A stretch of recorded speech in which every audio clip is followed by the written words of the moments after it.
Vikings, let's win this game. SKOL! Attention Vikings fans, get ready! The Packers are shorthanded, but defensive coordinator Jeff Hafley claims to have the scheme to neutralize the Vikings' offensive attack in this upcoming game. Can the Packers' secondary really handle the challenge without their key player in a direct confrontation with Justin Jefferson and the massive Vikings attack? Do they really have what it takes, or is it just bluster? We want to hear your opinion after learning what Jeff Hafley said about how he plans to stop the Minnesota players. Welcome! Show your Viking support by reaching 100 thumbs up on today's video.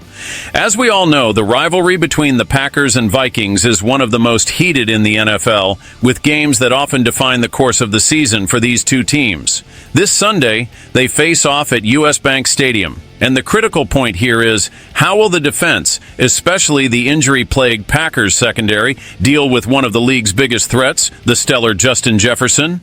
With the absence of their top cornerback, Jaire Alexander, and the starting safety, Evan Williams, along with the uncertainty of Javon Bullard's participation, the situation seems concerning for the Packers. However, Packers defensive coordinator Jeff Hafley says the real issue isn't just about the defensive backs, but rather how the entire defense can contribute to minimizing threats. According to Hafley, the victory over the Seahawks in Seattle was a perfect example of how the defense can compensate for the shortcomings of the secondary with a strong pass rush and a well-constructed defensive strategy. Despite being shorthanded, the Packers were able to significantly limit the Seahawks' offensive production. This was the formula used against a Seattle team that, despite not being as explosive as the Vikings' offense, showed how an overall strategic approach can be effective. Jeff Hafley stated, "We're running well, we're sending pressures, we're playing good games, we're dropping into different zones, right?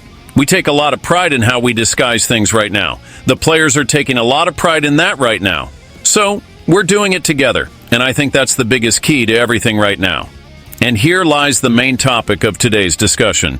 Can the synergy in the Packers' defense neutralize the Vikings' attack? Now, do you think Jeff Hafley's strategy against Seattle will work again against an attack led by Sam Darnold, who has been rewriting his career along with Jordan Addison, Aaron Jones, and other offensive players, plus Justin Jefferson, who already has over 1,300 yards and 10 touchdowns this season? I'm sure that the Minnesota Vikings players will give it their all on the field and prove that they are the true kings of the North. Leave your comment below. Your opinion makes a big difference. Hit that subscribe button to receive more exclusive news like this. Stay tuned. SKOL Vikings, let's go!